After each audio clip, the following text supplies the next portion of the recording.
எங்க பிரின்சிபல் ஒரு மிகப்பெரிய இயற்கை விரும்பி. அவர் எப்போ எங்க ஸ்டூடெண்ட்ஸ் கிட்ட சொல்லுவாரு, keep the campus green and clean, green and clean. யாரும் கேட்குற மாதிரி தெரியல.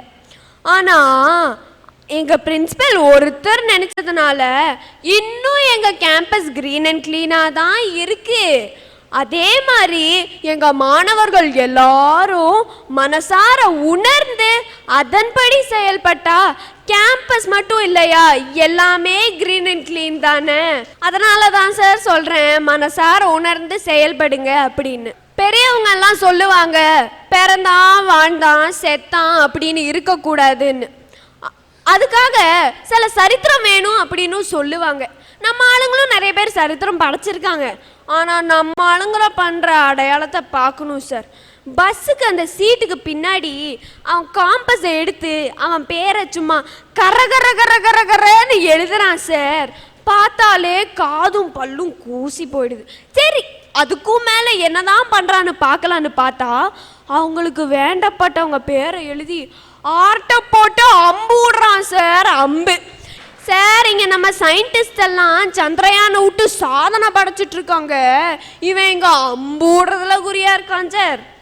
அதனால தான் சார் சொல்கிறேன், அவன் ஒருத்தன் மனசார நான் பண்ணுறது தப்பு அப்படின்னு உணர்ந்து அதன்படி எப்போ செயல்படுறானோ அப்போதான் சார் அங்கே மாற்றம் இல்லை சார், அவன் வாழ்க்கையில் ஏற்றம் ஏற்படுது. பொது இடத்துல சார் இப்படி சிகரெட்டை பற்ற வச்சுட்டு இங்கே வாங்க சார், சொல்லு உஃப் உஃப் அப்படின்னு ஊதுறாங்க சார். அந்த சிகரெட் பற்ற வைக்கிறதுல இன்னொரு கொடுமை என்ன தெரியுமாங்க சார், சிகரெட் பிடிக்கிறான் தெரியுமா அவனுக்கும் கேன்சர். அந்த புகைய மணக்கிறான் தெரியுமா அவனுக்கும் கேன்சர் சார். அரசாங்கமோ சமுதாயமோ அவன் சொல்றான், குடிக்காம இருந்தாலும் உனக்கு கேன்சர் வருது, குடிச்சாலும் கேன்சர் வருது, அது குடிச்சிட்டே கேன்சர் வரட்டுமே குடிக்கிறான் சார். புகை பிடிக்காதன்னு அரசாங்கமோ சமுதாயமோ ஆசிரியரோ பெற்றோரோ பின்னாடியே வந்து சொல்லிட்டு இருக்க மாட்டாங்க. அரசாங்கத்தால திட்டம் தான் தீட்ட முடியும், பின்னாடியே வந்து பார்த்துக்கிட்டு இருக்க முடியாது. எப்போ அவன் நான் பண்றது தப்புன்னு மனசளவுல உணர்ந்து அதுக்கப்புறம் மனதார செயல்படுறானோ அப்பதான் சார் அவன் வாழ்க்கையில ஏற்றம் வரும். அதனால தான் சார் சொல்றேன், வருங்கால இந்தியா வளமாகணும்னா மாற்றங்கள் தேவையில்லை, மனசார செயல்பட்டால் ஏற்றமே. ஐயா, நாங்கெல்லாம் சேர்ந்து ஒரு காலனியா தான் எங்க வீட்டு பக்கத்துல வசிச்சு வரோம்.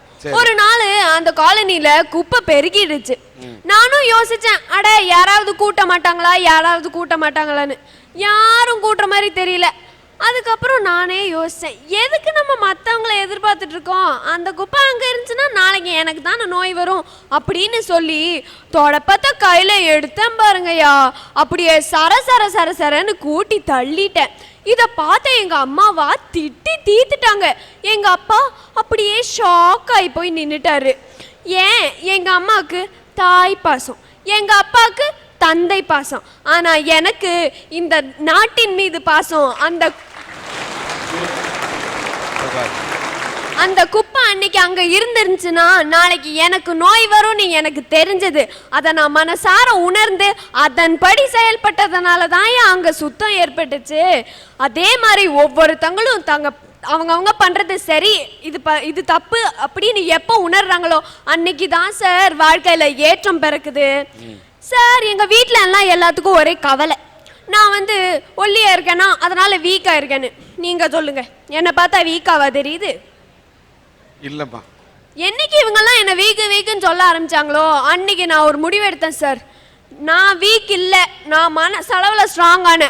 அன்னையிலிருந்து இன்னை வரைக்கும் எங்கள் ஸ்கூலில் நடந்த எல்லா காம்படிஷன், பேச்சு போட்டி, அத்லெட்டிக்ஸ் எல்லாத்துலேயும் கலந்துக்கிட்டு இது வரைக்கும், அதாவது நான் ஜெயிக்கிறேனோ தோக்குறேனோ அது முக்கியம் இல்லை சார், கலந்துக்கிறேன் இல்லை அதுதான் முக்கியம். அதைத்தான்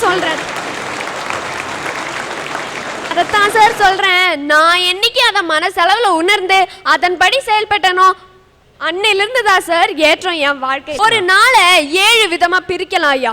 1 உழைக்க, 2 நூல்களை படிக்க, 3 லட்சியத்திற்காக, 4 விளையாட, 5 மற்றவங்களுக்கு உதவிற்கு, 6 நட்பிற்காக, 7 இதை பத்தி எல்லாம் சிந்திக்க. எந்த ஒரு மனுஷன் இந்த 7 செயல்களையும் மனசார உணர்ந்து அதன்படி செயல்படுறானோ அவன் வாழ்க்கையில ஏற்றம் தான் சார். இத நான் உணரணும், நீங்க உணரணும், இவன் உணரணும், இவன் உணரணும், இங்க வந்திருக்கிற எல்லாரும் உணரணும். எப்போ எல்லாரும் அதை மனசளவுல உணர்ந்து செயல்படுறாங்களோ அன்னையிலிருந்து அவங்க வாழ்க்கையில ஏற்றம் தான் சார்.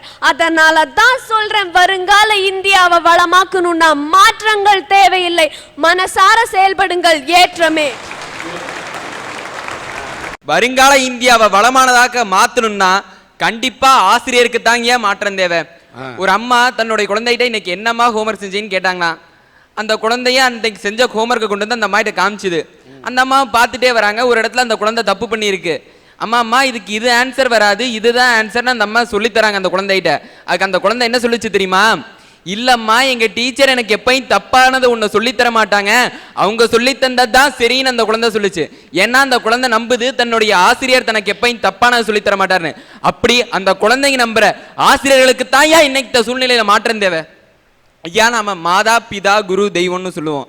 இந்த ஆசிரியருக்கு ஏன் 3வது இடத்த கொடுத்துருக்குன்னு தெரியுமா? ஒருத்தனை நல்ல மனுஷனாகவும் நல்ல அறிவாளியாகவும் மாற்றக்கூடிய சக்தி இந்த ஆசிரியருக்கு மட்டும்தான் உண்டு. ஒரு நாட்டினுடைய சாதாரண குடிமகன்ல இருந்து இந்த நாட்டினுடைய ஜனாதிபதி வரைக்கும் உருவாக்கக்கூடிய சக்தி இந்த ஆசிரியர்களுக்கு மட்டும்தான் இருக்கு. ஆனா இன்னைக்கு இந்த ஆசிரியர்களை எங்களை எப்படி உருவாக்குறாங்க? நான் எங்களை ஒரு மார்க் எடுக்கிற மெஷினாக தான் மாத்திட்டு இருக்காங்களே தவிர இந்த சமூகத்துக்கோ இந்த நாட்டுக்கோ ஒரு நல்ல மனுஷனாவோ ஒரு நல்ல சிட்டிசனாவோ அவங்க மாத்தி தர கிடையாது. ஏன், ஒரு பீரியடுக்கு 45 நிமிஷம் இருக்குல்ல, 45 நிமிஷம் என்ன பண்றாங்க? அவங்க கையில் இருக்கிற புக்ல பிரிண்ட் அடிச்சிருக்கிற வார்த்தைகளை எங்கிட்ட ஒப்பிக்காத குறையா சொல்லிட்டு போறாங்க. அப்படி பண்ணாம ஒரு பீரியடுக்கு 45 நிமிஷம் இருக்கா, 30 நிமிஷம் பாடம் எடுக்கட்டும், மிச்ச 15 நிமிஷத்தை இந்த நாட்டை பத்தியும் நாட்டு மக்களை பத்தியும் நாட்டு பற்றை எங்களுக்கு சொல்லி தந்தாதாங்க இந்த நாட்டை எங்களால முன்னேற்ற முடியும் வருங்காலத்துல. அதை விட்டுட்டு அவன் அதை செய்யறதில்ல, இவன் இதை செய்யறதில்ல, அவன் வெளிநாட்டுக்கு ஓடிடுறானா, இந்த நாட்டை பத்தி அவனுக்கு சொல்லி தந்தாதாங்க அவன் இந்த நாட்டுல இருப்பான், இந்த நாட்டு மக்களுக்கு அவன் வேலை செய்வான். வெறும் A+B² இல்ல ½ வச்சுட்டு இந்த நாட்டை முன்னேற்ற முடியாது. எங்களுக்கு இந்திய ஹிஸ்டரி எப்படி படிக்கணும்னு சொல்லி தரீங்களே தவிர நாளைக்கு இந்திய ஹிஸ்டரி எப்படி படைக்கணும்னு யாராவது சொல்லி தரீங்களா? எங்களை அபாக்கஸ் படிக்க சொல்லி தரீங்க, ஆல்பா ரேஸை பத்தி படிக்க சொல்றீங்க. எந்த ஆசிரியருங்க எங்களை அரசியல் படிக்க சொல்லி சொல்றீங்க? அப்படியே நாங்க கேட்டாலும் உனக்கு இது பேச வேண்டிய வயசு இல்ல தம்பின்னு உட்கார வச்சுறீங்கல்ல, அந்த மாதிரி ஆசிரியர்கள் தாங்க மாறணும்னு நான் இங்க பேச வந்திருக்கேன். இங்க ஆசிரியர்கள்ட்ட மாற்றம் வேணும் அப்படின்னு அவர் பேசும்போது பிரிண்ட்ல இருக்கக்கூடிய அதைத்தான் ஒப்பிக்கிறாங்கன்னு சொன்ன அருமையான சத்தத்தை மாணவ செல்வங்கள் எழுப்பினீர்கள், ரொம்ப வரவேற்கிறேன். ஆனால் நான் என்ன சொல்றேன், இந்த சத்தத்தை எழுப்பக்கூடிய நீங்கள் எதிர்காலத்தில் நல்ல ஆசிரியர்களாக உருவாகி மாற்றத்தை உருவாக்க வேண்டும் என்பது மட்டும்தான் சன் டிவியுடைய அரட்டை அரங்கத்தின் லட்சியம். அடுத்தவங்க இப்படி இருக்காங்க நம்ம சொல்லிக்கிட்டு இருந்தா போறாது, நாம எப்படி உருவாக போறோம் என்பதை நீங்க முடிவு பண்ணணும். வருங்கால இந்தியாவை வளமானதாக்கணும்னா பெத்தவங்களுக்கு தாயா மாற்றம் தேவை.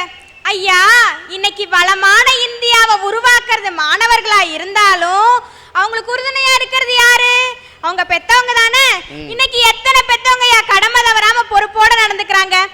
என்னதான் அரசாங்கம் இலவச கல்வி, கட்டாய கல்வி, சத்துணவு, முட்டை, பயிறு, சைக்கிள்னு கொடுத்தாலும் சில பெத்தவங்க என்ன பண்றாங்க?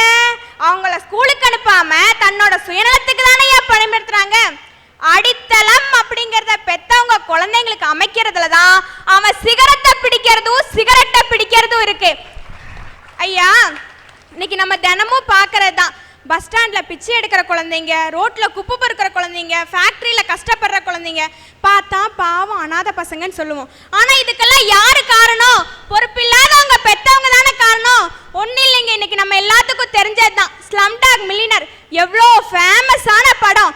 ஆனா அந்த படத்துல நடிச்ச குட்டி பொண்ணு ருக்ஷானாவோட நிஜ வாழ்க்கையில என்ன நடந்ததுன்னு தெரியுங்களா? அந்த பொண்ணு அவங்க அப்பாவால 1.25 கோடிக்கு விற்க முயற்சி பண்ணிருக்காங்க. விலை பேசப்பட்டார்.